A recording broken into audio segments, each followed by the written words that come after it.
Donc, bonjour à tous. Donc, si vous avez des soucis pour m'entendre, n'hésitez pas à me dire, hein. J'espère que ça va aller. Donc, aujourd'hui, on va parler de Prometheus. Donc, moi, c'est Jean-Luc Semedo, bon, développeur, hein, je dirais. Rapidement, je travaille pour une boîte qui s'appelle IT for Life. Donc, on fait du développement. On fait du développement, beaucoup de développement. Mais on est spécialisé pour des clients que sont uniquement des ONG, des entreprises sociales et des associations. C'est-à-dire qu'on ne travaille pas avec des banques ou des opérateurs de téléphonie, ce genre de choses. C'est un peu bizarre, mais ça, c'est un autre débat. Je suis, voilà, je suis IT enthousiaste, hein, donc je travaille sur beaucoup de techno qui tournent autour de Amazon. Un peu de GCP, je débute avec GCP, mais je suis beaucoup plus AWS. Donc les technos qui tournent autour de Python, euh, du Android aussi, du React. Après, je m'intéresse beaucoup depuis ces dernières années au DevOps. Si vous remarquez dernièrement, toutes mes présentations tournent autour de ça. Aujourd'hui, on va parler d'une autre techno DevOps qui est Prometheus. Donc, c'est un peu ça. C'est un peu ça. Tout va bien jusque-là, vous m'entendez bien? Il faut que je parle plus fort ou s'il y a un truc, n'hésitez pas à me dire. Sika, Hassan, tout est OK? Oui, c'est bon, tout est OK, on t'entend bien. Parfait. Nice. Donc, quand on parle de monitoring, donc je pense que nous tous ici, on en fait un peu, souvent on n'en fait pas. Je pense que la plupart du temps, on n'en fait pas. Je pense que personne ne dira le contraire. On est très paresseux. Mais quand accidentellement on le fait, ce qui nous intéresse la plupart du temps, c'est est-ce que le système il est up? Est-ce qu'il est down? Euh, Est-ce qu'il est dégradé? Est-ce qu'il marche plus ou moins bien ou pas? Ou sinon, le client demande si tout va bien, on lui dit soit oui ou soit je ne sais pas, parce qu'on n'en a aucune idée. C'est ce qu'on a l'habitude de faire. Après, les questions qu'on pourrait se poser, c'est, OK, l'application, elle est up, mais est-elle performante? Du point de vue disque, du point de vue CPU, du point de vue mémoire, est-ce que l'application, elle est performante? Elle est down chez moi, mais est-ce qu'elle est down partout? Ça aussi, c'est une question qu'on peut arriver à se poser. Je suis chez moi, j'essaie de me connecter, l'application ne fonctionne pas, mais est-ce que tous les clients ont cet état-là? Est-ce que c'est le cas partout?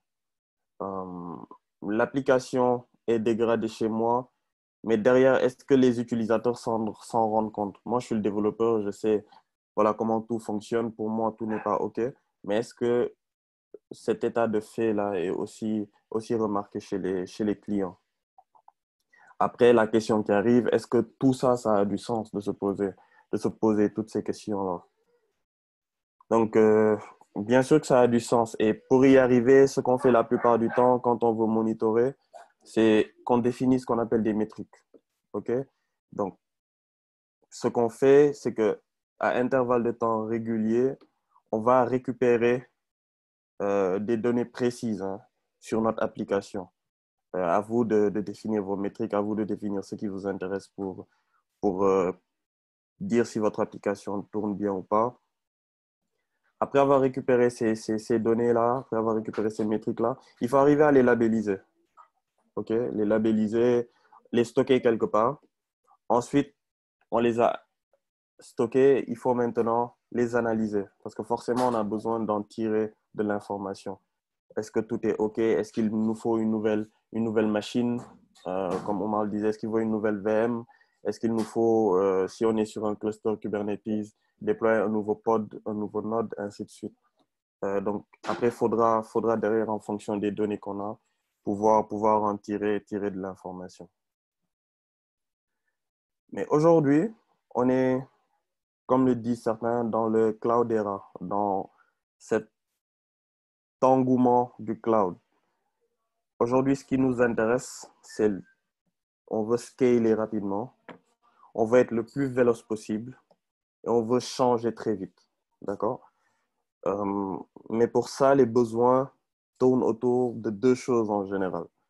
On veut automatiser et comme je l'ai dit tout à l'heure, on veut que tout soit scalable. Je pense qu'aujourd'hui, ce sont les mots, les termes qui reviennent la plupart du temps. Aujourd'hui, on ne veut plus faire du code pour en faire, mais on veut tout automatiser et on veut scaler très vite. Donc, on va devoir dire au revoir pour ça à ces outils qui font tout. C'est-à-dire qu'on a un outil qui est passe-partout, qui fait tout. Donc, les Anglais parlent de all-in-one. Donc, on ne veut plus de all-in-one tools. On ne veut plus d'outils qui ne scalent pas. Quand on fait du code maintenant, on veut que, voilà, quelle que soit la taille de nos utilisateurs, la taille de notre réseau, on veut que tout le monde puisse avoir la meilleure expérience possible. Et on ne veut plus d'outils aussi qui ne peuvent pas être automatisés. Je pense que tout le monde est OK sur cet état de fait aujourd'hui. Si notre outil voilà, a l'une de ces trois choses-là, je pense que ce n'est pas un outil de 2020, quoi. Parce qu'aujourd'hui, nos utilisateurs sont exigeants, veulent voilà, avoir les choses à la dernière euh, les meilleures choses en tout cas. Comme je l'ai dit, on mérite de meilleurs outils. Nos utilisateurs, ils veulent qu'on réponde à la seconde. Un bug aujourd'hui, supposons que vous connectez ou qu'on se connecte sur Twitter, on lance un tweet, ça ne part pas, automatiquement on se dit que Twitter est down. Les sites d'information vont commencer à en parler alors que ça date juste d'une minute, quoi. On ne leur laisse même pas le temps de respirer. Donc aujourd'hui, on veut que les choses soient rapides. Euh, on a de l'information qui sort de partout, on fait des opérations par milliers, hein, par seconde. Euh, et derrière, la question qu'on va se poser, c'est quelle est notre fréquence de monitoring? 5 minutes, 10 minutes, 1 minute, voilà. On veut du monitoring en temps réel aujourd'hui. Et pour y arriver, euh, on a des outils. Et ces outils-là, aujourd'hui, sont tous, comme on le dit, cloud native. En fait, quand on parle d'applications cloud native aujourd'hui, c'est des applications qui sont orientées microservices, donc qui sont faciles à configurer, à déployer et à maintenir, qui sont packagées dans des conteneurs et dont la configuration elle est dynamique, c'est-à-dire qu'on a une orchestration derrière qui gère tout pour nous. Le déploiement, le self-healing, le scaling, tout ce qui se passe autour de nos conteneurs doit être orchestré. Donc, on parle de configuration ici qui est dynamique. Donc, ça, c'est les caractéristiques des applications qui sont cloud native. Et pour monitorer tout ça, aujourd'hui, on a des outils comme Prometheus, qui est, qui est un outil qui est inspiré d'un projet Google qui s'appelle Borgmon, qui est écrit en Go, OK, euh, qui se, qui se différencie des autres outils hein, de monitoring qui la plupart du temps font du push de métriques, mais lui, il fait du pull de métriques. C'est lui qui va récupérer les métriques. Euh, c'est des données time series, donc, qui sont donc des données qui sont euh, indexées en utilisant le temps. Hein. Donc, Prometheus arrive à stocker. Il y a une partie stockage de ces données. Il a un langage de requête qui est spécifique, dont on ne parlera pas beaucoup, donc qui s'appelle le PromQL. Donc, on n'en parlera pas beaucoup. Aujourd'hui, on parlera beaucoup plus de comment utiliser et pourquoi l'utiliser. Après, pour le langage de requêtage, si on a le temps, peut-être, je ferai une autre présentation pour en parler. Mais sinon, c'est aller sur le site de Prometheus et voir un peu comment ça marche. Mais ce n'est pas compliqué. Hein. C'est pas tout un langage à apprendre. C'est juste comment faire des requêtes pour récupérer les bonnes métriques. Et la dernière chose, c'est que Prometheus est le second projet donc, qui a été hébergé par la Cloud Native Computing Foundation, la CNCF. Donc, le deuxième projet après Kubernetes. Donc, Kubernetes était le premier projet hébergé. Donc, Prometheus est le second. Donc, Et après, je pense aujourd'hui, il y en a des dizaines et des dizaines de projets hein, qui sont hébergés par cette fameuse fondation. Et ça facilite l'intégration de ces différents outils. Tous les outils qui sont hébergés par cette fondation peuvent être interfacés. Et aujourd'hui, la plupart du temps, quand on veut faire quelque chose, en tout cas dans le monde du DevOps ou même du Dev, hein, la première chose, le premier réflexe, c'est d'aller sur le site de la CNCF et voir quels sont les outils de référence qui sont utilisés. Donc, un peu de push vs pull. Donc, on a des outils comme InfluxDB qui font du monitoring, mais sur ce type d'outils comme InfluxDB, là, on fait du push. C'est-à-dire que là, on a trois applications, Telegraph, number one, number two, number three. Et ce sont ces instances Telegraph-là qui font du push de métriques ou d'informations à InfluxDB. Donc, InfluxDB, ici, lui, il consomme. Il consomme, après, il fait son analyse, après, tu as ton monitoring. D'accord? Par contre, Prometheus, lui, il consomme pas. Lui, c'est lui qui va chercher l'information. Donc, on a un fichier de configuration Prometheus. On lui dit où est-ce qu'il va aller chercher l'information et lui, derrière, il va à des intervalles de temps réguliers qu'on peut définir aussi, comme on va le voir tout à l'heure. Et lui, il va récupérer ses métriques. Après, les métriques, elles peuvent être configurées dans l'application ou autrement, comme on pourra le voir après. Mais ce qu'il faut retenir par là, c'est que Prometheus est actif, contrairement aux autres, qui, eux, consomment l'info. Lui, c'est lui qui va la récupérer. OK. Donc, Prometheus, il définit nativement quatre types de métriques. Euh, la première métrique, c'est la métrique counter. Donc, le compteur, c'est une métrique cumulative, hein, mais qui est un peu particulière, c'est-à-dire qu'elle ne fait qu'augmenter. Donc, elle ne peut pas diminuer. Soit elle est nulle ou elle ne fait qu'augmenter. On pourra voir un exemple de cette métrique après. Donc, on parlera de compteur lorsqu'on a une valeur numérique qui, pour nous, derrière, doit augmenter uniquement et jamais diminuer. On a la métrique jauge qui, elle, est comparable au compteur qu'on vient de voir, mais qui, elle, peut diminuer. Donc, si on a derrière un besoin de calculer euh,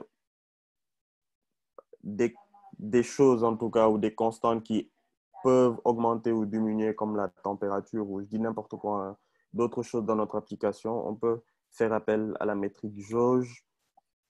On peut faire aussi appel à la métrique histogramme, qui, elle, euh, va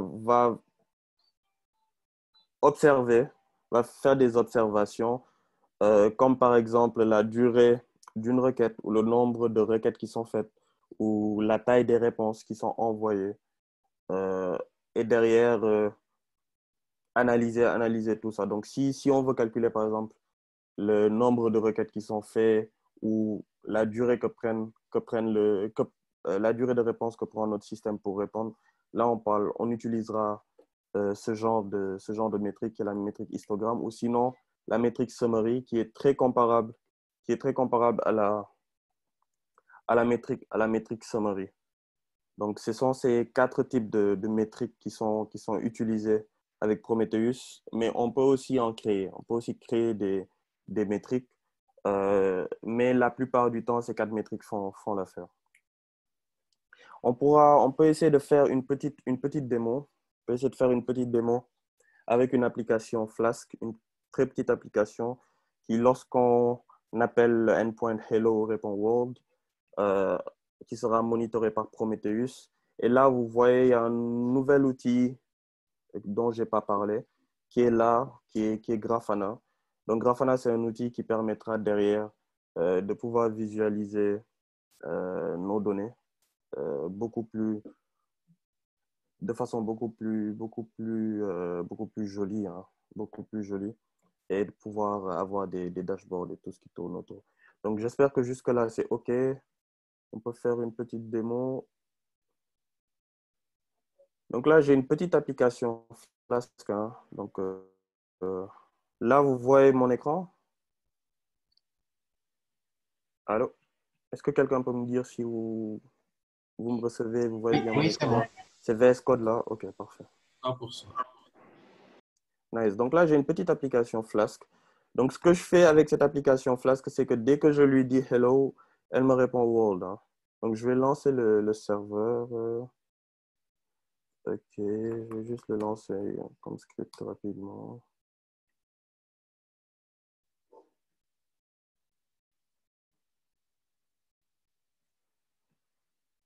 OK.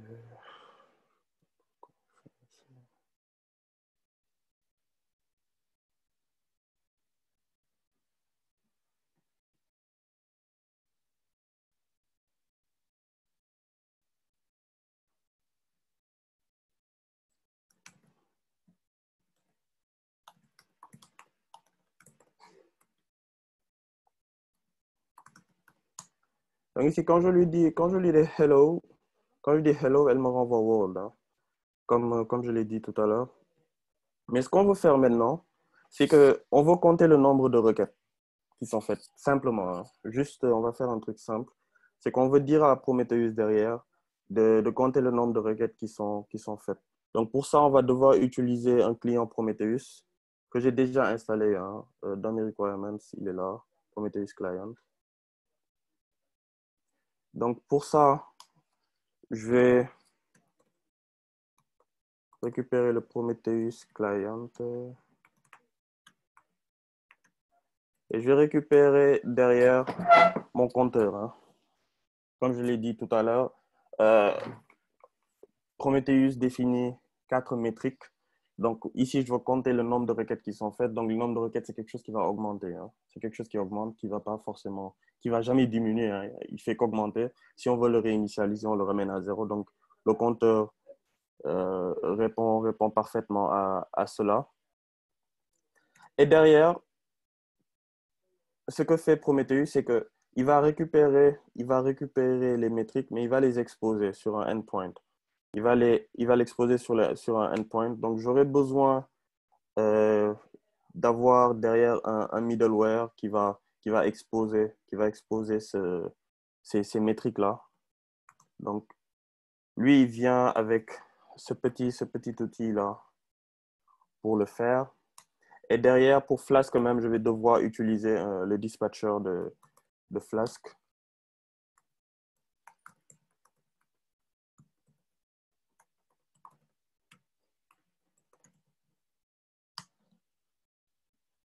C'est OK. Là, je vais créer une petite instance de compteur. Je vais dire que je vais donner un nom à ma métrique. Je vais l'appeler DRB request. Je vais donner une petite description. Je dis que c'est le nombre de requêtes hello reçues. Et ce que je vais faire, c'est qu'à chaque requête, je vais incrémenter mon compteur. Donc, pour l'incrémenter, je fais juste un c.inc. OK? Ça, c'est bon. Là, on compte les requêtes, mais il faut les exposer pour qu'après, pouvoir les récupérer dans Prometheus. Donc là, le client va devoir exposer ce compteur-là. Donc, pour pouvoir l'exposer, il me faut, comme je l'ai dit tout à l'heure, le faire au niveau du middleware. Donc, j'utilise le dispatch middleware. Je lui donne mon serveur. Ensuite, je vais lui dire de l'exposer sur le endpoint metrics. OK. Là, si je n'ai pas fait d'erreur, tout devrait être OK. Je vérifie.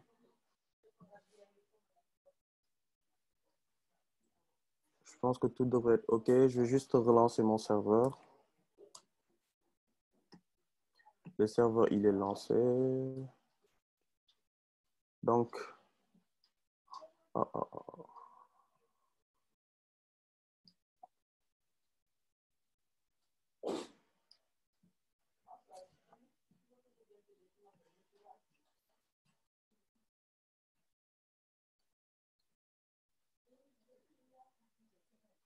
Allô, là, vous revoyez mon écran, là?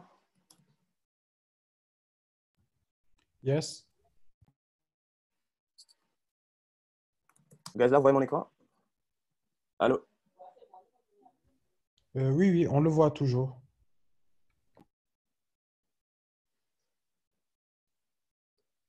Allô, allô, allô. Allô, ici la Terre. On t'entend. Vous m'avez perdu ou quoi? Bon, on t'entend, hein? Jean, on t'entend. Moi, j'entends rien, là. Faut mettre tes lunettes. Mais nous, on t'entend. Il a diminué son volume. C'est à zéro, apparemment. Guys, vous m'entendez pas? Ouais, il a diminué son volume, hein. On t'entend, mais d'après le public, ton volume est coupé. Enfin, tu l'as baissé. Allô? Ok, le volume, je vois les messages, mais moi, je vous entends plus, au fait. C'est bizarre. Bon, je l'appelle. En tout Ok, cas, là, je t'entends. Là, je vous entends. Là, c'est bon? on t'entend aussi. Ok, parfait. Je vous entendais plus, au fait. Il a wàññi sa volume bi. Ok, yokk naa ko. Ok, donc ici, comme je l'ai dit tout à l'heure, les métriques sont récupérées par le client et sont exposées sur le endpoint metrics. Ok, et là en bas, peut-être que c'est petit, mais normalement, si vous regardez bien, vous verrez que ma métrique, elle est là. Elle est écrite ici. Donc, DRB request. Après, il y a un suffixe underscore total qui est rajouté. Ça, c'est natif à Prometheus. Et donc, qu'est-ce qu'il nous dit? Il nous dit que la métrique qu'on est en train de calculer a la valeur 0 pour le moment. C'est-à-dire qu'on n'a pas encore fait de requête. OK? Donc là, ce qu'on va faire, c'est qu'on va faire une requête. On va faire une requête. On va vérifier là. Et automatiquement, on voit qu'elle est mise à jour. Donc, le client a bien incrémenté notre compteur et l'a exposé. D'accord? Et on va faire d'autres requêtes. Je peux réactualiser plusieurs fois. Et quand je viens regarder là, il me dit que j'ai fait 12 requêtes. Donc là, on arrive à derrière très simplement calculer, voilà, traquer le nombre de requêtes qui sont faites sur notre application. Donc ça, c'est le client Prometheus qui expose les métriques. Mais ça, c'est toujours au niveau de l'application Flask. D'accord? Donc, il faut maintenant que notre serveur Prometheus qui est lancé quelque part ou notre Prometheus qui est autre part, on va lui dire maintenant, lui, d'aller faire du pull, d'aller à intervalles de temps réguliers, nous récupérer nos métriques afin maintenant de les afficher, supposons, sur un dashboard. D'accord? Et c'est ce qu'on va faire là maintenant. Je vais vous montrer comment Prometheus il fonctionne. Donc, Prometheus, lui, a besoin d'un fichier de config. Prometheus, lui, il a besoin d'un fichier de config pour derrière pouvoir fonctionner. Donc, dans ce fichier de config là, c'est du YAML. Donc, ne vous inquiétez pas, hein, tout le monde galère un peu avec ça. C'est du YAML. Et dans la clé scrap config, qui lui est un tableau, hein, c'est là qu'on va écrire maintenant nos différents jobs. D'accord? C'est-à-dire que là, c'est là où on va écrire nos différentes configs. On va donner les infos à Prometheus pour qu'il aille chercher les infos. Donc là, on va définir un job qu'on va appeler, je vais l'appeler DRB Flask. OK. Et je vais lui dire que par défaut, il va récupérer des informations toutes les 15 secondes. Mais par défaut, je vais lui dire d'aller récupérer les informations toutes les 5 secondes. Hein. Et ensuite, je dois lui donner ce qu'on appelle une static config. OK. Et la static config aura comme target mon serveur. Donc, mon serveur, vu que je vais utiliser un conteneur pour Prometheus, je vais devoir mettre l'adresse IP ici. Donc, c'est 492.168.1.3, je pense, sur le port 5000. Donc, je vais lui dire d'aller sur cette IP-là et récupérer les métriques qui y sont exposées. Donc, j'enregistre ça. Et ce que je vais faire, c'est que je vais aller sur le Docker Hub. Je pense que maintenant, tout DRB c'est utiliser Docker. Donc, quand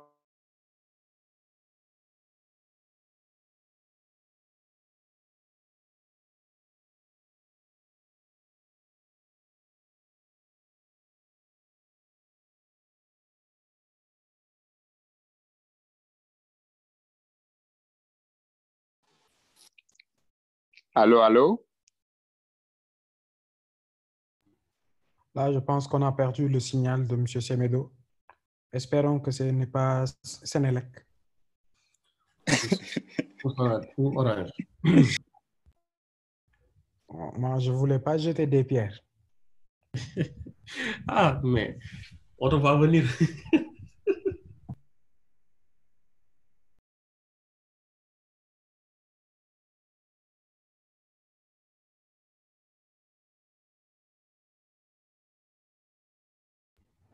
Donc, en attendant le retour du signal de la diffusion, est-ce que quelqu'un a déjà touché du Prometheus, utilisé, que ce soit en prod ou même juste sur sa machine de dev?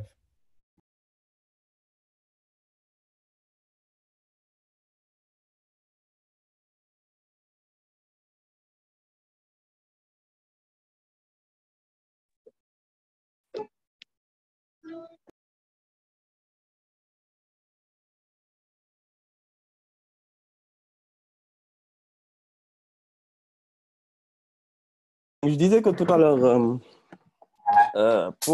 donc Prometheus, hein, on peut aller sur son site prometheus.io, si je me rappelle bien, c'est ça. Installer les exécutables, hein, en fonction du système d'exploitation, mais on peut faire plus simple, hein.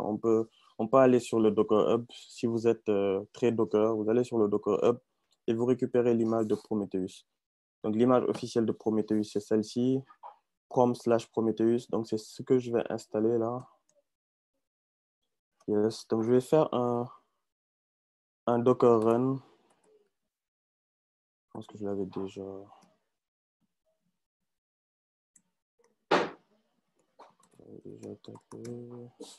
Yes. Donc Prometheus expose, expose le port 90-90. Donc c'est le même port que je vais exposer sur ma machine. Mais ce qu'il faut faire, c'est que derrière, il faut charger en volume le fichier de configuration que je viens d'écrire là, celui-là. Donc le prometheus.yaml. OK, donc ce fichier-là, vu que je l'ai défini sur ma machine, quand je vais lancer le conteneur, derrière, il faut que je le charge. Donc je vais le charger comme volume, hein. Donc je le charge comme volume et je le mets dans le chemin /etc/prometheus de l'image. Et normalement, tout devrait être OK, hein. Donc je vais le lancer. Je lance. Bon.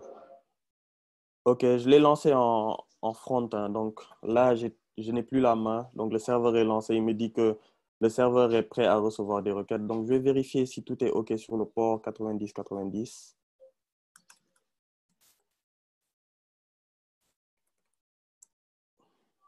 OK. Donc là, on a bien Prometheus qui marche. On a bien Prometheus qui marche. Et dans les targets ici, au niveau de status, on voit qu'il nous dit que l'instance d'RB Flask, hein, qu'on veut monitorer est down. Donc, je vais vérifier. Est-ce que c'est vrai? Donc, je l'avais lancée par là. Elle n'est pas down. Elle fonctionne. Pourquoi elle dit qu'elle est down? Je vais vérifier. Parce qu'elle n'expose pas de slash metrics. Si elle l'expose, hein. Elle l'expose bien. Elle est là. Elle expose bien /metrics.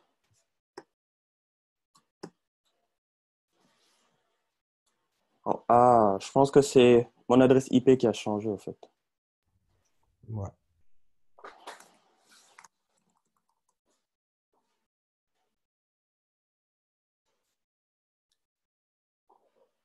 Bon, moi, j'espère que je ne vais pas tomber dans le piège des démos, là. Bon, elle est là. L'adresse. Donc, gars, si les démos, là, me prennent la tête, on va continuer, hein. Parce que c'est un piège, ces trucs de démos, là. J'en ai quelques-unes à faire, là. J'espère que... OK. Je pense que là, c'est OK. Je vais juste relancer mon serveur. Et là, recréer mon conteneur. Il est bon. Et là, c'est OK. On me dit bien que qu'il arrive à que mon instance Flask est up. Hein. On dit que mon instance Flask est up.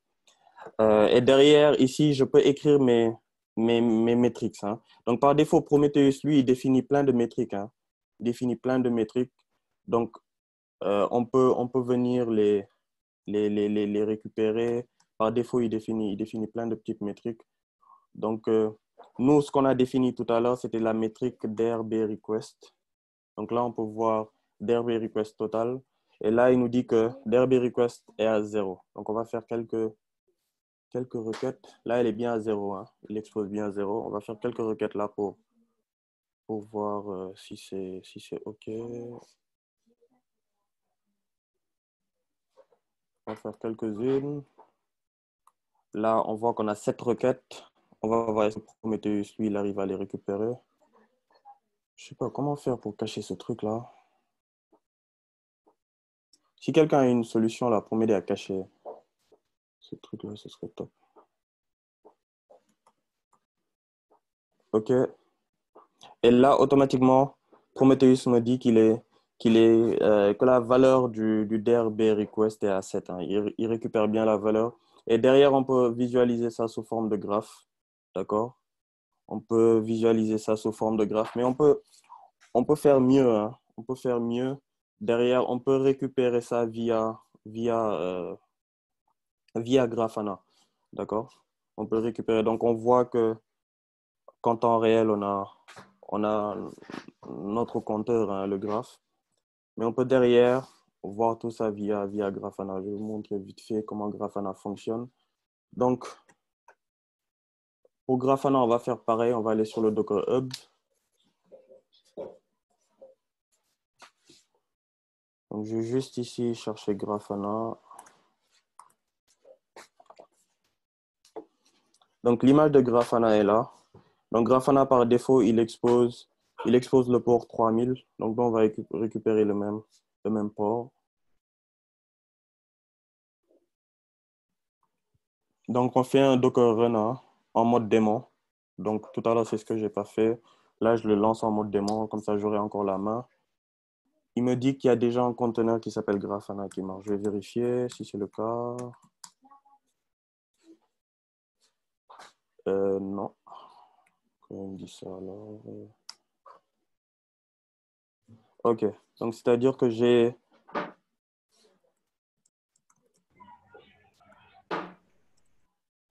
Je vais devoir faire... Oui, fais un moins A. Tu devrais voir ce c'est ce que je veux voir.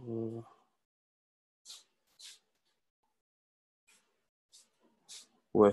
Donc, je vais devoir supprimer celui-là. Je vais devoir faire docker rm, le supprimer et le relancer. Donc là, c'est bon. Donc là, j'ai bien Grafana qui tourne. Donc, je vais vérifier si tout est OK là. Donc, je vais faire un localhost 3000. Et là, j'ai bien Grafana qui marche. Hein. OK.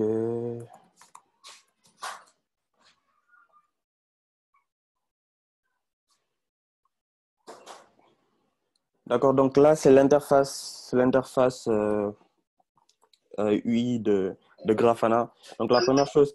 Allô, oui? OK.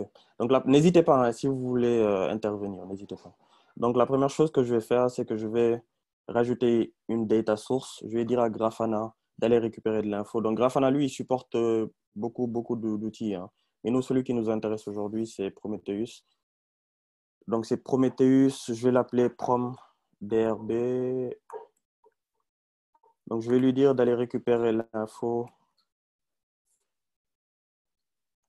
sur le port. Donc, mon adresse IP est là. c'est ça.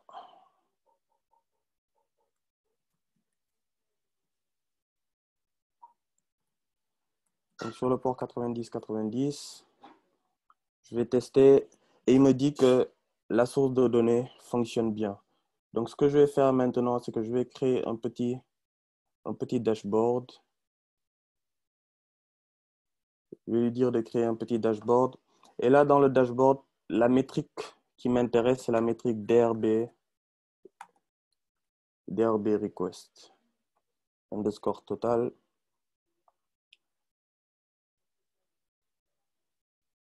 Et ce que je vais faire ici, c'est que je vais récupérer les données des 5 dernières minutes. Donc là, il ne récupère encore rien. Pourquoi, je ne sais pas. Mais ce n'est pas grave.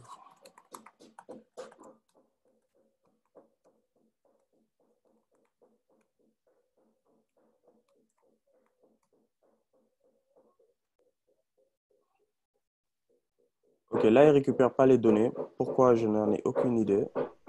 Pourquoi le nom de la métrique, s'il te plaît? C'est DRB request. Attends, je vais vérifier.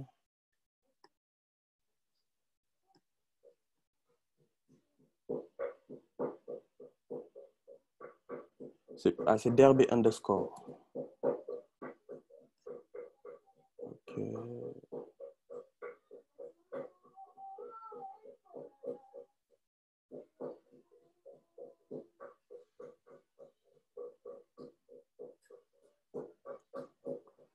Donc, DRB underscore request. Ok, là, il me récupère bien les données. Hein. Il me récupère bien les données. En temps réel, on a le nombre de, le nombre de requêtes. Hein. Ici, on voulait faire simple. On a simplement le nombre de requêtes qui sont récupérées. Et là, Grafana récupère tout ça et nous les affiche. Donc après, on pourra voir comment avoir des dashboards beaucoup plus travaillés. Hein. Ça, c'était un exemple assez simple pour voir un peu comment... Je suis allé un peu trop vite là. Voilà, pour voir un peu comment, à partir d'une application simple, une application Flask, exposer des métriques à partir d'un client Prometheus, avoir notre serveur Prometheus qui, lui, va faire un pool de ces métriques-là. Et derrière, on utilise Grafana pour les afficher. Donc ça, c'était une démo qui était assez simple. Mais comme vous avez pu le remarquer, afin de pouvoir utiliser ou exposer les métriques, on a dû instrumenter notre application. Et ce qui n'est pas tout le temps possible. Hein. C'est-à-dire qu'aujourd'hui, on veut pouvoir monitorer des applications sans pour autant aller toucher au code source. Je pense que tout le monde est OK ici. On n'a pas besoin de faire comme ce que j'ai fait tout de suite là. Aller au niveau du code source, au niveau de mes endpoints, faire des modifs, ainsi de suite. Parce que ça, ce n'est pas toujours possible. Et pour ça, Prometheus, lui, il arrive avec une solution qui permet de récupérer des métriques et de les exposer sans pour autant toucher au code source. Et c'est là, Prometheus les appelle des exporteurs. Donc, c'est quelque chose de très puissant. C'est juste des programmes en général qui sont écrits en Go et qui, derrière, comme je viens de le dire, et récupèrent des métriques et les exposent, comme on vient de le faire. Donc, avec Prometheus, il y a des centaines et des centaines d'exporteurs pour tout ce qu'on veut faire. Si on veut monitorer, par exemple, des bases de données, on a des exporteurs Elasticsearch, on a des exporteurs CouchDB, on a des exporteurs MongoDB, MySQL Server, et il y en a d'autres. Hein. Il y en a des dizaines et des dizaines. Si derrière, on veut monitorer du hardware, on peut derrière utiliser le Node Exporter. Je pense que c'est lui que je vais utiliser juste après pour ma démo. Le Node Exporter, lui, si on veut derrière monitorer donc nos machines, hein, les machines ou les VM sur lesquelles tournent nos applications, on veut voir le CPU, on veut voir la mémoire, on veut voir le disque, on peut utiliser le Node Exporter. Si on veut faire du issue tracker ou monitorer notre pipeline CI, On peut utiliser Bitbucket Exporter, Jenkins Exporter, il y en a d'autres. Pour ceux qui sont fans des outils de messaging comme Kafka, RabbitMQ, on a des exporteurs Kafka, RabbitMQ.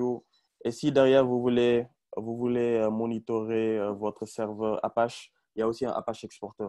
Donc, il y en a des centaines et des centaines qui sont déjà écrits. Il suffit juste de les utiliser pour pouvoir monitorer vos applications. Donc là, on va revenir sur l'exemple qu'on vient de faire, c'est-à-dire la démo que j'ai faite avec Flask. Mais on va juste rajouter maintenant un node exporteur. Donc, c'est-à-dire que sur la machine sur laquelle est en train de tourner Flask, je vais rajouter un exporteur derrière pour pouvoir derrière monitorer la machine sur laquelle tourne ce serveur-là. Donc, je vais retourner sur le Docker Hub. Je vais faire là.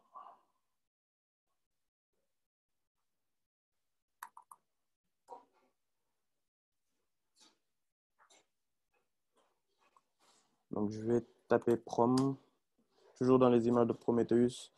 Donc, je vais chercher le node exporteur. Yes, il est là. Donc, c'est node-exporteur et il est exposé sur le port 9100. Donc, je vais y aller.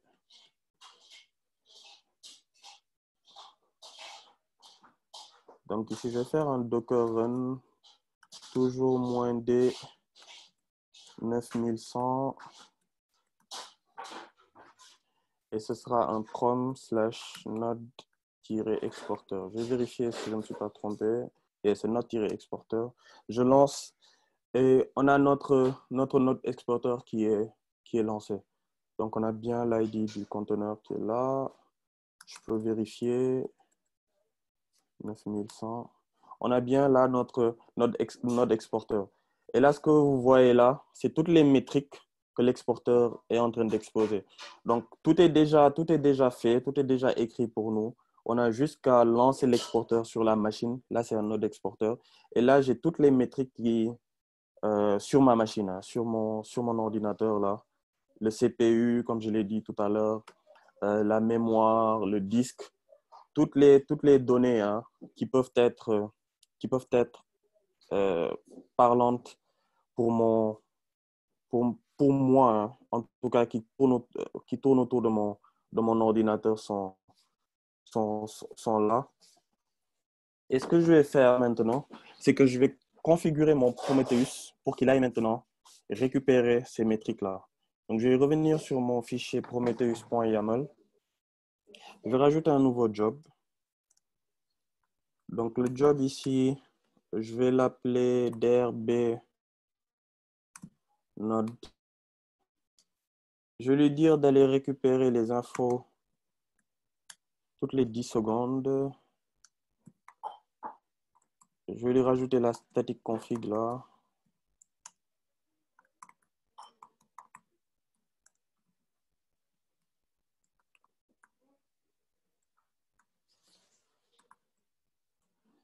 Et c'était sur le port 9100, si je me rappelle bien. C'est bien ça. J'enregistre. Je vais devoir relancer mon... C'est un peu ça qui est chiant parce que je n'ai pas écrit... J'aurais pu voilà, avoir un petit script qui le fait pour moi, mais bon. On va faire simple. Je vais juste le relancer là. Il me dit qu'il est OK. J'ai relancé Prometheus. Je vais revenir, où est-ce qu'il est?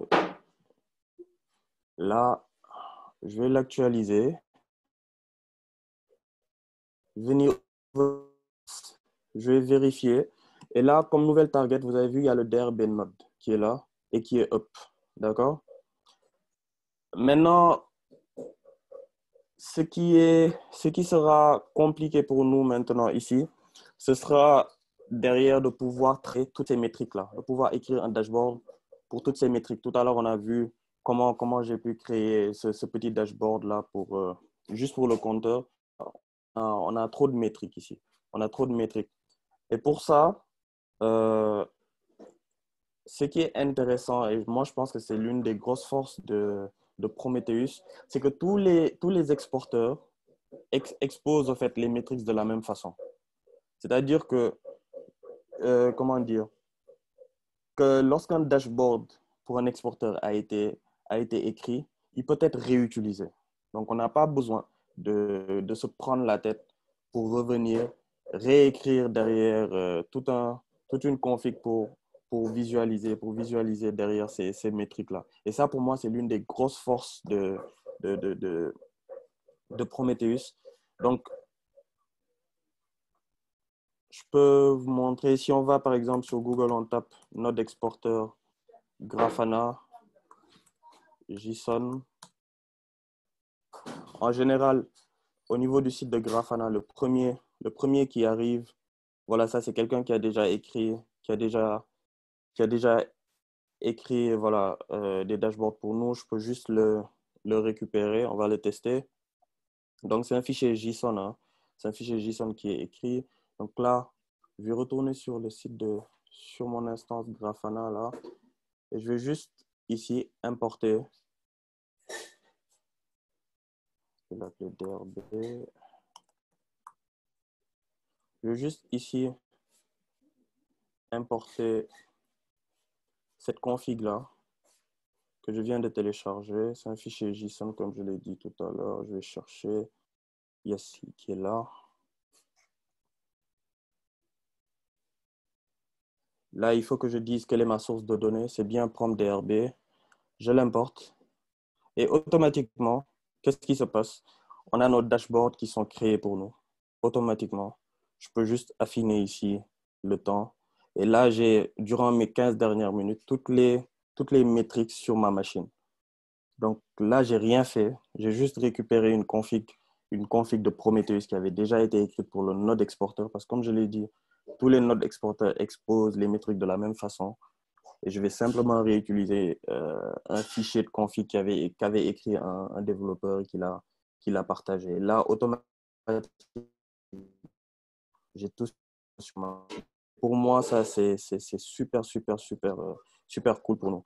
Et c'est la force derrière des exporteurs. Et comme je l'ai dit tout à l'heure, là, c'était la partie node exporteur parce que ce qui m'intéressait, c'était le CPU, c'était la RAM, c'était le disque. Derrière, vous pouvez le faire pour monitorer vos bases de données, pour monitorer vos serveurs Apache, Nginx, tout ce que vous voulez. Et ça, c'est pour moi, c'est top. Ça, pour moi, c'est vraiment top. Donc ça, c'était la deuxième démo, donc avec les nodes exporteurs. OK. Et ce qu'en général Prometheus fait, c'est qu'il va scraper, il va récupérer les informations. Les informations sont exposées, les métriques sont exposées sous le format texte. Hein. Si vous regardez là, sous le format texte. Donc, c'est du texte. Et lui, Prometheus, ce qu'il fait, c'est qu'il scrape. Il va scraper ces informations-là pour pouvoir derrière les exploiter. OK? Mais qu'est-ce qui se passe depuis tout à l'heure? C'est-à-dire que je dis à Prometheus de façon statique d'aller voilà, sur une adresse IP, d'écouter sur un port de façon statique. Aujourd'hui, on est sur des applications microservices qui tournent sur des conteneurs, souvent sur des clusters où les adresses IP changent. Comment donc on va pouvoir se débrouiller derrière pour pouvoir tout le temps, lorsqu'une IP change ou lorsqu'un port change, mettre à jour notre fichier de configuration Prometheus. Donc, pour ça, Prometheus arrive avec, je pense, ce que tout le monde sait aujourd'hui, hein, qui est le service discovery. C'est-à-dire que Prometheus intègre une solution de service discovery où lui-même, il va aller découvrir ou chercher ce qui est exposé sur notre cluster et récupérer des métriques dessus. Et cette solution de service discovery est supportée par de nombreux outils. Hein. La plupart des outils que l'on utilise, AWS, Azure, OpenStack, Consul, Kubernetes, forcément parce qu'ils sont de la même fondation, et l'outil Marathon aussi. Donc, il y en a plusieurs. Et cet outil de service discovery est très cool. Hein, est très cool. Donc, on n'a plus besoin de faire des static config. Lui-même, il va lorsqu'il est déployé sur un cluster, comment on va venir le voir? Je fais une petite démo avec Kubernetes, voir que s'il a les droits sur le cluster, il peut lui-même découvrir tout ce qui est au niveau du serveur. Donc là, on va faire une petite démo d'un cluster Kubernetes. Donc, ce sera juste sur ma machine, hein, sur lequel on va aussi déployer un Prometheus. Donc, il y aura un pod avec du Prometheus dedans. Là, je pense qu'on a quelqu'un d'influent dans la communauté là, qui a pu rétablir l'électricité. Merci à toi. Donc là, je vais revenir sur ma démo. Donc là, j'ai quelques fichiers de config de Kubernetes. Donc, c'est la Voting App. Je pense que c'est une app qui est assez connue, hein, dans l'écosystème Docker déjà. C'est juste un système de vote. Donc, il y a juste deux choix. Vous votez et il y a une autre page web qui va derrière exposer les résultats. Et derrière, on a plusieurs services, hein. On a plusieurs services. On a une base de données. On a une base de données Redis dessus. On a un worker derrière qui récupère les votes, qui les met dans la base de données. Bon, aujourd'hui, on ne va pas trop parler de ça. Mais ce qui nous intéresse derrière, c'est que cette application puisse fonctionner. Et dans ce cluster-là, je vais installer je vais lancer un pod Prometheus.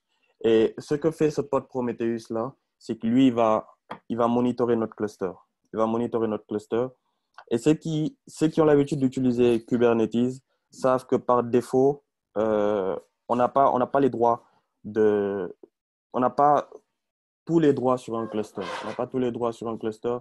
Et pour permettre derrière à Prometheus de faire ce travail-là, on doit définir un service account. Donc, j'ai défini ici. Bon, je ne sais pas si tout le monde est à l'aise avec Kubernetes, mais je vais en parler rapidement. On définit ce qu'on appelle un service account et un cluster role. OK, donc Kubernetes utilise un système de role-based access qu'il appelle le RBAC. Donc, derrière, on définit des cluster roles, c'est-à-dire des rôles, des permissions sur le cluster.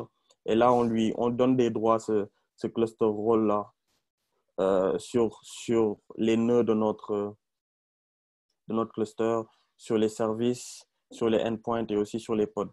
D'accord? Donc, ils pourront récupérer tous les nœuds, tous les services, ainsi de suite, au niveau de notre cluster. Ensuite, il nous faut faire un cluster role binding pour pouvoir maintenant lier ce service account à ce cluster role-là.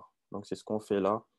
Après, derrière, dans Kubernetes, comme on l'a vu tout à l'heure avec Prometheus, on a besoin de charger une config, OK? Une certaine configuration, donc le fichier prometheus.yaml. Avec Kubernetes, pour pouvoir charger de la config, on utilise ce qu'on appelle des config maps. Je pense que si on a l'occasion, soit dans la communauté DRB ou dans une autre communauté, ce serait bien qu'on puisse une petite communauté de DevOps. S'il y a des gens qui sont intéressés, on pourra être en contact et voir comment la monter ensemble. Je pense qu'on pourra faire des prêts sur Kubernetes, montrer comment ça marche. Mais vu que ce n'est pas l'objet de la présentation aujourd'hui, on va vite passer. Mais là, on définit ce qu'on appelle une config map dans laquelle maintenant, on va écrire toute notre configuration, toute la configuration Prometheus, hein. Donc ça, c'est un peu la même chose que tout à l'heure, sauf qu'on ne fait plus de static config. Là, on utilise un Kubernetes SD configs, OK? Et c'est lui qui va faire le service discovery, hein. Donc, c'est au niveau de la partie rôle qu'on lui dit le type d'infos qu'on veut avoir. Est-ce que c'est sur les nodes? Est-ce que c'est sur les endpoints? Est-ce que c'est sur les pods? Est-ce que c'est... Voilà. Là où on veut récupérer l'info, c'est au niveau de la clé rôle qu'on le dit. Et lui, derrière, il fait du service discovery pour aller récupérer ces infos. Le point, c'est qu'il nous faut derrière exposer Prometheus sur un port. Donc, pour exposer un service dans un cluster, on définit ce qu'on appelle un service. Donc, sur Kubernetes, on définit un service. On va l'exposer sur le port 30909 de notre node. Et on définit un déploiement. Donc, un déploiement, c'est une abstraction dans Kubernetes qui permet de définir des pods. Donc, quand vous entendez pod, sachez juste que c'est un ensemble de conteneurs aussi, OK, qui partagent la même stack réseau. OK, c'est comme ça que c'est défini. Maintenant, après, derrière, on pourra, lorsqu'on parlera de Kubernetes, aller plus en détail et voir réellement ce que c'est qu'un pod. Mais le déploiement va derrière créer, créer les pods et les gérer. Donc, c'est une abstraction qui est au-dessus des pods. Et au niveau du déploiement, on définit ici quels sont les conteneurs qui vont être lancés à l'intérieur de nos pods. Donc là, le conteneur, ce sera, ce sera l'image Prometheus qui sera lancée dessus, qui sera exposée, voilà, à l'intérieur du pod sur le port 90-90. Bon, ça, c'était une petite parenthèse. Ce que je vais faire là pour aller vite, c'est que je vais lancer mon cluster. Donc, pour ça, j'utilise le binaire kubectl. D'accord? Donc, si je fais un kubectl get PO service deployment au niveau de tous les namespaces, je vais voir qu'est-ce qu'il y a. Donc, c'est sur ma machine, donc il se peut que ce soit un peu long. OK. Donc, ça, c'est ce qui marche sur ma machine. Donc, il n'y a rien de vraiment compliqué. Là, je vais juste faire un kubectl create. Donc, tout se trouve au niveau de mon dossier K8s specification. Donc, je lance. Normalement, il doit exécuter tous les fichiers de config et me créer tout ça. Donc, OK. Donc, là, il me dit qu'il a créé les déploiements et les services. Donc, on va vérifier si tout est OK. J'ai créé un namespace qui s'appelle vote. Donc, je vais vérifier est-ce que dans le namespace vote, les pods, les services et les déploiements sont créés. Donc là, on a le pod sur lequel tourne la base de données qui est OK. Le service Redis OK. Le résultat, le vote, le worker, tout est OK. D'accord? Et je peux aussi vérifier si Prometheus a été lancé. Lui, il est lancé sur le namespace default. Donc, je n'ai pas besoin de spécifier le namespace. Donc là, on voit bien qu'il y a un pod Prometheus qui est en train de me fonctionner. Il est là, running. Donc, je peux tester tout ça. Donc, la première chose, il me faut aller sur le port 31 000. Et là, j'ai bien mon service de vote. Hein. Donc, je peux voter pour les chiens. Je peux voter pour les chats. Donc, il est toujours en cours. Yes. Après, je peux visualiser les résultats là. Il me dit qu'on a 50% de vote pour les chats, 50% de vote pour les chiens. Ensuite, je peux essayer de voir l'instance Prometheus. Il est exposé sur le port 30 909. On voit qu'il est OK. On va aller au niveau des status sur la target.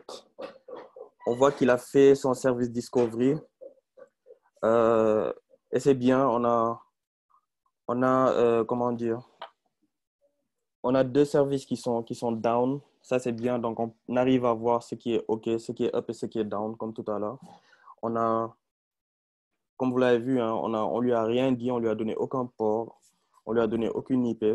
On l'a juste mis sur le cluster. On lui a donné des droits pour derrière faire des requêtes sur l'API serveur de Kubernetes de notre cluster. Et derrière lui, il va faire son service discovery et voir tout ce qui est up, tout ce qui est down. Et comme tout à l'heure, derrière, on peut venir écrire nos métriques ici et les visualiser en temps réel. On peut venir ici, les visualiser en temps réel et faire comme tout à l'heure, aller sur Grafana, créer nos dashboards et derrière, monitorer notre cluster Kubernetes. Donc, c'est comme ça que ça fonctionne hein, avec Kubernetes. Donc, c'est du service discovery. Mais la remarque fondamentale, c'est qu'il faut savoir que lorsque le pod sur lequel tourne Prometheus est lancé sur notre cluster, il faut qu'il ait les droits de faire des requêtes sur tous les namespaces qui sont sur notre cluster, mais aussi qu'il ait les droits de pouvoir faire son travail comme il le fait, parce que par défaut, il n'aura pas ces droits. Donc, derrière, il faudra créer un service account, un cluster role ou un rôle, voilà, en fonction de ce que vous voulez, avoir des rôles sur tout le cluster ou juste sur un namespace. Ensuite, faire un cluster role binding ou un role binding pour pouvoir derrière lier ce service account à ce cluster role que vous venez de créer. Donc, c'est un peu comment ça marche avec Kubernetes. Donc, ça, c'était la deuxième démo. Et pour terminer, ce qui est intéressant, dernière chose qui est très intéressante toujours avec Prometheus, c'est qu'il permet aussi de faire de l'alerting. On définit nos métriques, on les monitore, mais derrière, on peut écrire des règles. On peut écrire des règles et lorsque ces règles sont vérifiées, on peut, si on le veut derrière, alerter par mail l'administrateur ou alerter une chaîne Slack, comme on va le faire sur une démo tout de suite, pour dire que voilà, on a, disons par exemple, une application qu'on est en train de monitorer qui est down, on peut recevoir une alerte par mail ou sur Slack, ainsi de suite. Donc pour ça, la documentation de Prometheus nous dit que l'alerting est divisé en deux parties. La première chose, c'est qu'il nous faut définir, comme on vient de le dire, des règles sur les alertes. Ensuite, après avoir défini ces règles-là, il faut qu'un alert manager puisse prendre la main pour pouvoir gérer ces alertes. Donc, envoyer un message à quelqu'un par SMS ou par mail ou sur Slack pour pouvoir lui dire qu'il y a quelque chose qui ne tourne pas bien au niveau des machines que tu es en train de monitorer. Donc là, on va faire une petite démo pour montrer comment ça marche avec Slack. Bon, j'espère que ça va marcher. On va checker rapidement. Toujours, donc ce qu'on va faire, c'est qu'on va monitorer notre application Flask de tout à l'heure. OK. On va la monitorer avec Prometheus. Et derrière, on va définir des règles qui, lorsqu'elles ne sont pas définies, pourront permettre d'envoyer des petites alertes sur la chaîne Slack. Donc là, je vais revenir sur mon code. Donc là, je vais faire un coup de...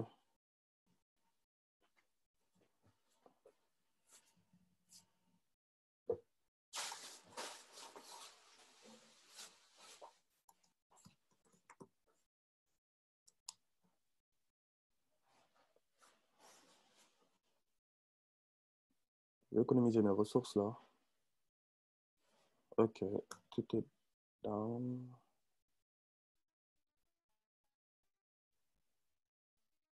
Yes. Donc maintenant, au niveau de ma config Prometheus, il faut définir une clé alerting pour lui dire que voilà, on va définir des alert managers. Et là, pour que ça puisse fonctionner, donc il faut qu'on lance un alert manager sur notre machine. Donc on va, comme tout à l'heure, retourner sur le Docker Hub. Donc je peux retourner sur le Docker Hub.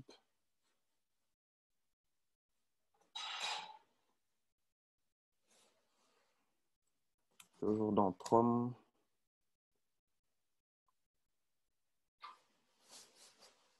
Je vais rechercher Alert Manager, donc il est là. C'est prom/alert manager. On va voir comment il fonctionne, quel port il expose. Donc il expose le port 90-93. OK. Et derrière lui, il a besoin d'une petite, d'un fichier de configuration qui doit être monté. Donc, on a derrière ce petit fichier de config. Hein. Donc, alertemanager.yaml. Donc, c'est dans cet alert manager-là que j'ai défini derrière ma petite config pour qu'il puisse envoyer les informations à Slack. Donc, sous forme de hook. Hein. Donc, c'est simple comme ça. Ensuite, je vais devoir lancer l'image. Donc, je vais faire un docker run-d -p. Donc, si je prends, c'est 90, 93. 90, 93.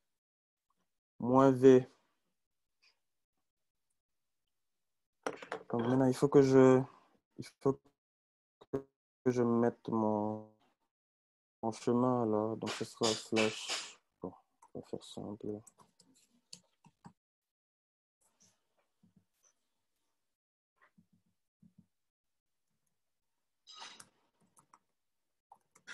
Un code de docker run -d -p 90 93.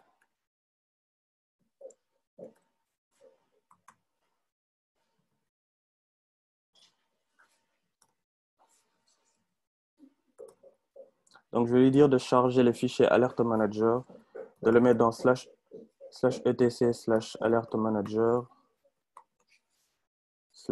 /alertmanager.yaml. Et je lui dis de lancer prom/, c'était bien alert manager si je ne m'abuse. Yes, c'est ça. On le lance. On attend un peu. Eh bien, on a bien l'alert manager qui est lancé. On va vérifier si tout marche bien. 90, 93. Donc, on a bien notre alert manager qui fonctionne. Et on a bien notre configuration qui est bien montée. Hein. On a notre configuration qui est montée. Je pense que là, tout est OK. Il a bien le status ready. J'espère que là, c'est bon. Maintenant, on va retourner au niveau de notre fichier Prometheus. Et lui, on va lui donner les infos sur notre alert manager. Donc, au niveau du target, il nous faut derrière lui donner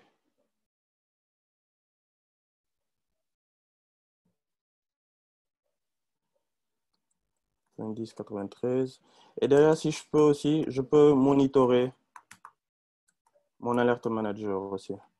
Donc, je vais faire un drb alert. Je vais lui dire de scraper à des intervalles de temps de 5 secondes. Et je vais lui donner la static config.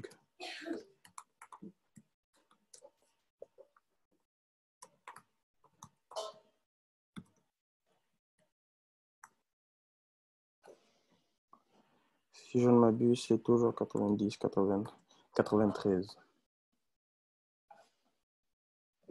OK.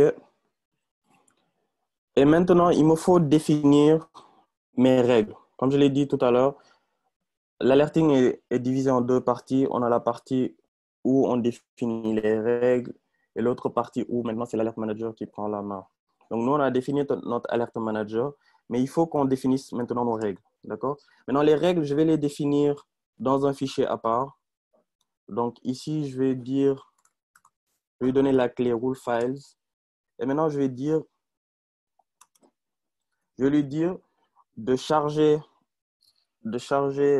ce fichier de règles là dans le fichier dans /conf/rules.yaml. D'accord? Et là, j'enregistre. Je vous montre un peu mon fichier de règles. Donc, il est là. On a rien encore dessus. Donc, c'est dans ce fichier-là maintenant qu'on va devoir maintenant définir nos petites règles là.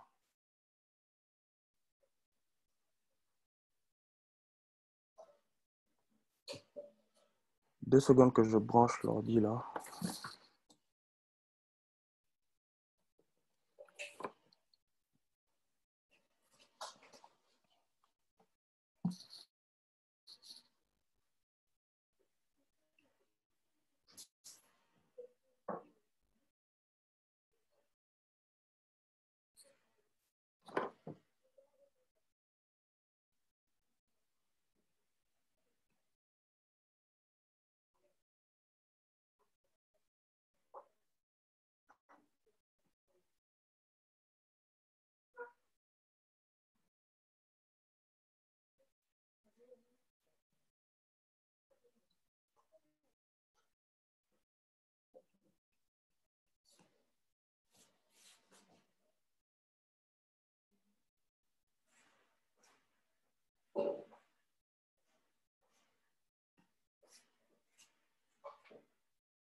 Désolé, j'avais un petit problème avec mon setup là. Je voulais lancer ma deuxième machine là. Donc là, c'est bon. Là, vous me voyez? C'est OK? Là, vous voyez bien mon écran? Ouais, c'est bon. Allô? Allô, allô? C'est bon, c'est bon. Bon, je vous entends plus, mais je pense qu'il y a Dean qui parle là derrière. Mais bon, pas de problème. Oui, oui, OK, oui. donc là, je vais définir ma règle. J'espère que vous m'entendez hein, en tout cas. Mais bon, je vais définir mes règles là. Donc, ma règle, je peux l'appeler instance is down. Et derrière, je vais lui dire, je vais lui donner les conditions pour lesquelles je veux qu'il y ait une alerte. Donc, l'alerte, comme je dis, là, je l'appelle instance down. Donc, là, j'ai besoin d'une petite expression. OK?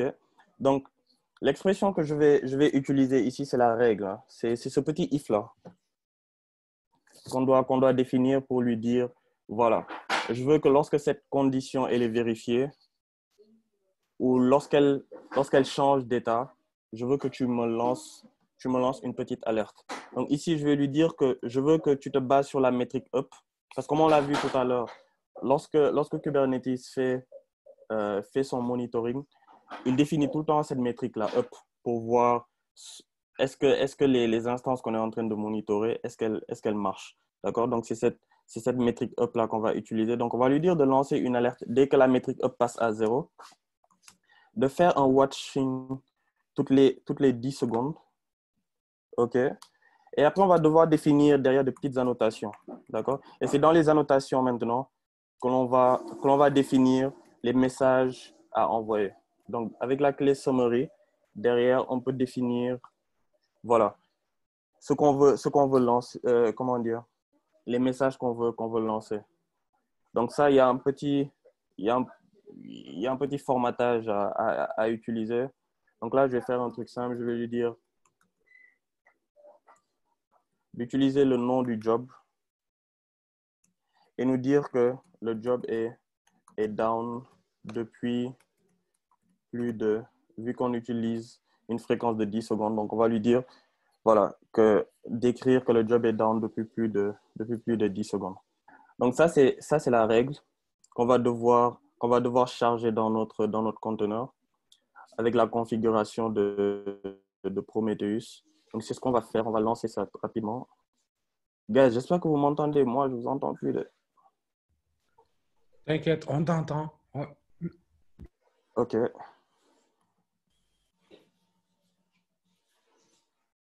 Donc, je vais simplement rajouter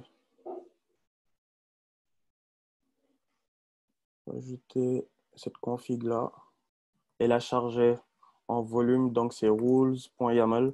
Et comme je l'ai dit tout à l'heure, je vais la charger dans /conf/rules.yml. D'accord? Donc là, je lance. Il me dit que le port 90-93 est déjà alloué. Ah, j'ai fait une erreur là. Yeah, je me suis trompé. Désolé. C'est l'image de Prometheus que je devais lancer.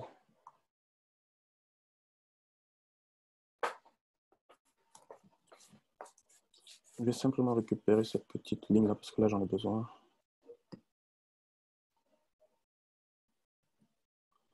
J'ai stoppé mon conteneur Prometheus. Yes. Là, j'ai rajouté ça. Et yes. Là, je lance. Il me dit que le serveur is ready To receive web request. Donc là, je vais simplement revenir sur Prometheus. J'actualise. Donc c'est 90, 90. J'actualise, je vérifie sur les targets. Je vois qu'il a bien rajouté notre DRB alerte qui est sur le port 90, 93. Et lorsque je viens sur l'onglet alerte, je vois qu'il a bien chargé notre règle. Donc là, vous voyez qu'il me dit instance is down. C'est le nom que j'ai donné à ma règle.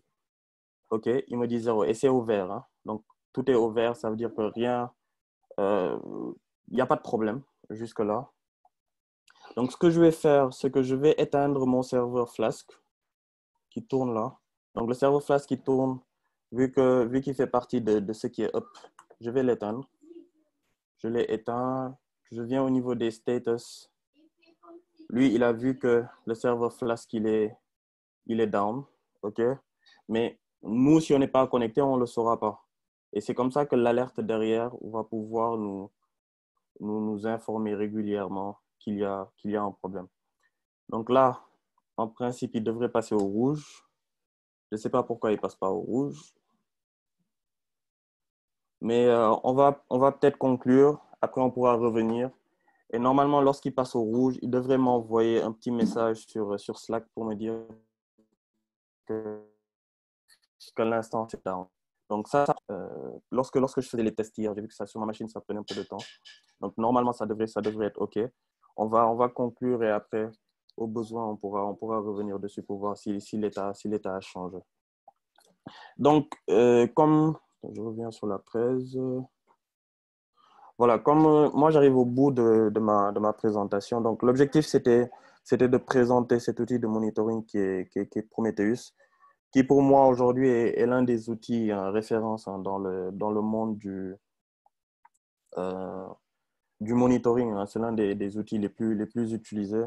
Donc, comme on l'a vu tout à l'heure, on peut insérer directement du code